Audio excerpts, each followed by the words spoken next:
If you were a teenager in the 80s, you may well have had a poster of our next guest on your wall. Adam Ant has had a string of unforgettable hit songs and a style that everyone wanted to copy. Including myself here today, but I didn't. Adam is about to embark on his first national tour in 30 years, and we'll chat to him in a moment. But first, let's just have a reminder about some of those awesome songs.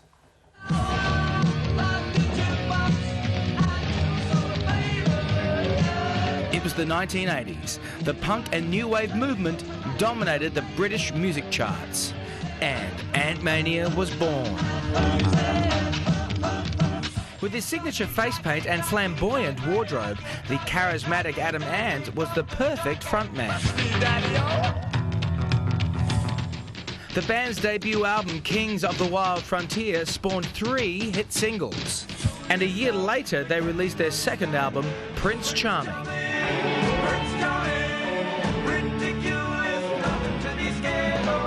The first single, Stand and Deliver, spent 5 weeks at the top of the charts.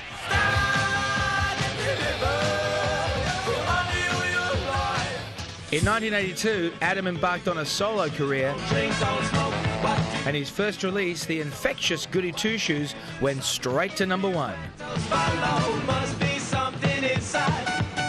Now, Adam Ant is back. So get ready for another round of Ant music.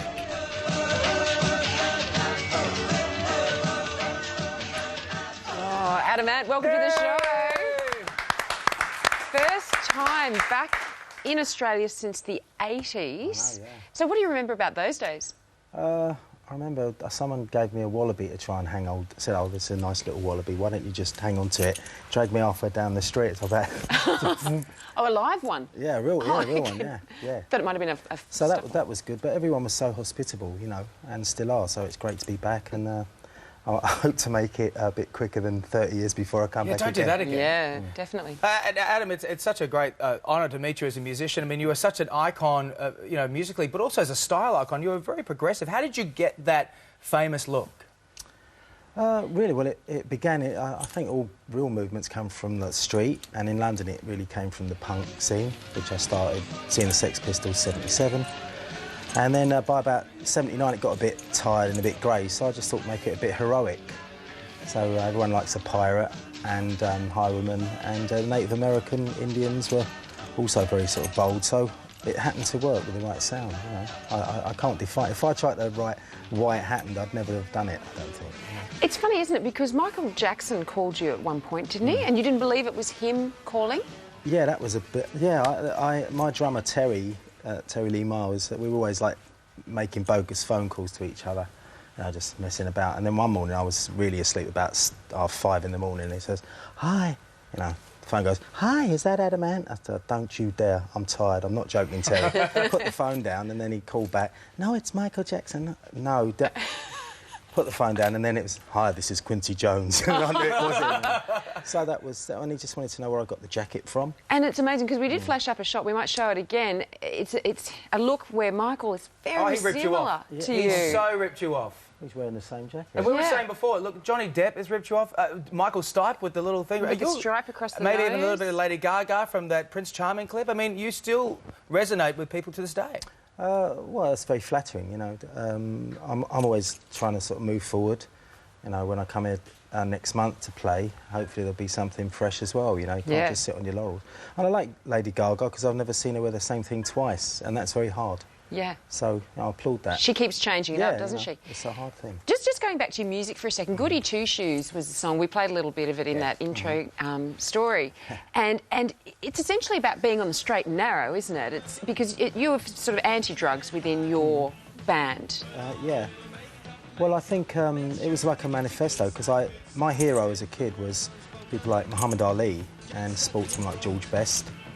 But because of that, the idea of taking drugs never entered into it, and not drinking and smoking seemed to be part of the course, because I wanted to, you know, do a good show. But there was this thing, oh, you know, being a goody two-shoes, I always heard it, you know, just doing it, you know. And so I just wrote the song as a sort of manifesto to say, well, all right, you know, what do you do, you know, so... But what about, like... Actually, David Campbell has covered your song. I've heard about this. Goody Two Shoes on his album. You happen to have picked the hardest song that I ever wrote. It's a really difficult song, you're There's right. 7 key changes in it. Yeah, when I first played to my band and we first started to put it down, they got to those key changes. They were like, really? It goes up there? I'm like, listen, we just follow the man himself. And, I mean, it's a great song. We can't wait to do it live. So there's a little bit of David doing it right there on the screen. Oh, really? Those girls tour with me, Adam, if you want to know their number. Can we turn it up so Adam can hear it? No, that's not. It's the cabaret version. It's not about me. That green jacket doesn't quite match any of yours, though, either, mate. You definitely break out in a sweat when you play that song. It really is. is every time I play it live. But the great thing about when you're touring, and what I've heard about you starting to tour again now, is that you're actually, unlike a lot of acts from the day, not scared to play your hits. Oh, I can't understand that. I mean, if when I go on tour, when I'm on stage, that's the best time I can have, really. And if you write a song, if you're going to apologise for it, what's the point of writing it? Yeah. I love playing the hits. If I went to see a band I grew up with, I'd want to hear the hits. I just vary it, a few rare tracks. So I don't understand it. And the worst thing is when you go and see a band and they do a medley. You hear the new album, and then at the end they do like a medley of all their hits. Yeah. Here's a little kind of something we put together. Here's something we put there to cut it all down for you. So when you come back in March, fans will get some of the old stuff and the new stuff? Yeah, well, primarily what I've been doing in England for the last year or so is play to 150,000 people in Britain. Just going back to the roots and playing selections from all the albums. The hits, obviously, but, B-sides, rare tracks, and hopefully, giving something for everybody. And one or two new songs. The new album's got a great name. Can you tell us the name of the album? Oh, yeah. You won't forget it, because it's just the longest title ever. It's Adamantis, the Blue Black Hussar in Marrying the Gunner's Daughter. And Marrying the Gunner's Daughter has a meaning, doesn't it? What does it mean? That's a naval term for getting a beating if he was naughty or did something wrong.